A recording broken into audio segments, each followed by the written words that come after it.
Hello, my name is Sindhar. I'm here to talk about the payroll integration between People HR and Sage. People HR are a Sage developer partner. That means we've got Sage's blessing and their tools to be able to read and write to their payroll system.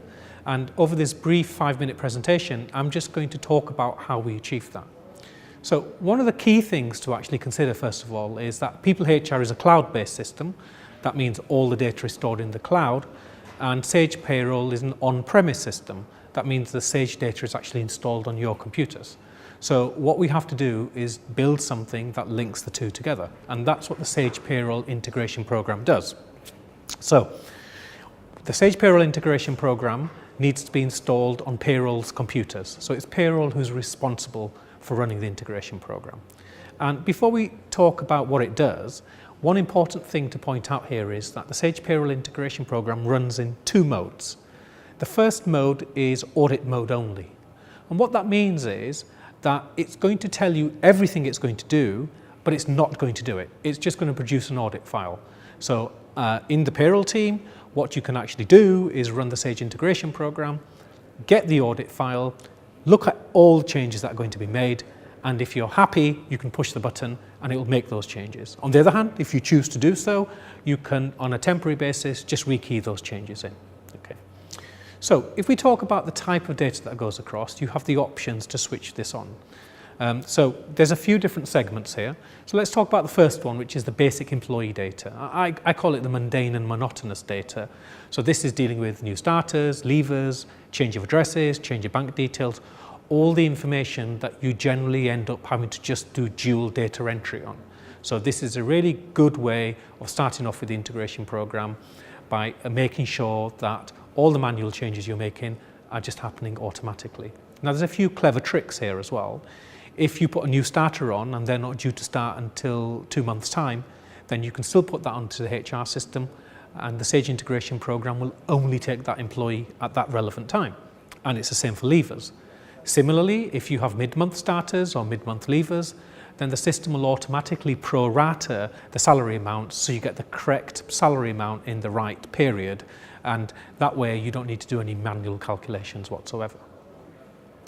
So one quick thing to point out about leavers here as well is that in the HR system, in People, we'll actually calculate the holidays due by the employee back to you or the holidays due by you back to the employee at point of time in leaving and transfer that to the appropriate pay element in Sage as well. So again, it's a really good way of getting the calculations that are happening in HR across to payroll.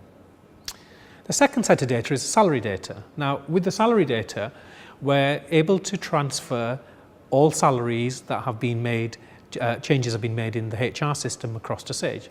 So if you have a salary increase which is not due for another month, you can put that into the HR system and in the appropriate pay period, it will transfer it across. Similarly, if you have a mid-month salary increase or decrease, then the system will automatically pro-rata the relevant portion of the salary and send that across to Sage. So it's, again, a very quick way of doing that. Now, the third set of data that we can actually send across is more unique and specific to your own requirements, and that is the payments and deductions. So when it comes to payments and deductions, we don't say that you should have all payments and deductions being handled in HR. So there will be some payments and deductions that only payroll should handle, such as attachment of earnings. And you don't need to decide this right at the beginning of the integration program, but what you can do is you can go through those payments and deductions that have lots of volume, lots of changes or lots of additions every month, and actually think about moving them across to the HR system. And in doing so, what that actually means is that employees or managers can enter that information into the HR system. That can be authorized, and once it's authorized, it can go across into payroll. Okay?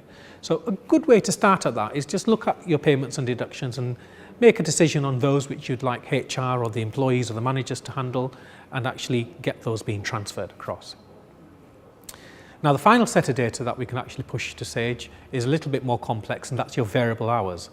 So People HR has the ability to set up shift patterns and work patterns, allow employees to clock in and clock out, and then actually net that time off and send it across to Sage as either normal time, overtime, bank holiday rate, double time, depending upon the rules that you've set up. So that's a more complex setup, but we can actually do that as well. And if you're using a third-party rota system, we can also collect the hours from the rota system, combine them with things like holidays or time off, and send that across as well. Okay, so it's a really good approach that you can actually do to cut down on the amount of manual keying in and data collection that's actually taking place in the payroll team. So one important thing to point out here is that the integration program is designed to take away 80% of the payroll team's work. It will never take everything away. So the 20% of exceptions that the payroll team deal with, where you have the business knowledge, you'll still have to do that. But the 80% of the kind of monotonous, mundane, dual data entry work, the real keying in, we can take care of that element. And to top it all off, we can actually take back the P60s and the payslips from Sage right back into People HR, so employees can access those on their mobile phone or on the web application. Okay, and if you currently use Sage's electronic payroll distribution mechanism, you can carry on doing that. But if you want employees to have access to everything in one go, then you can also do that. So hopefully I've given you a good introduction into how the Sage integration program works. Now, key to the success of the Sage integration program is to make sure that you have your HR system set up first and foremost. So that's the process. Once your HR system is set up, then we'll actually go through a parallel run exercise with you to make sure that you do the relevant number of parallel runs. And once those parallel runs have been done successfully, you'll actually switch the payroll integration on. And it's really that straightforward. And then if you have any questions or you need assistance or you need help, all you need to do is contact our help desk and we'll take care of that. Hopefully you've enjoyed this short presentation. If you want some more details about how we can actually help with your payroll integration projects, then please feel free to reach out to your sales team member.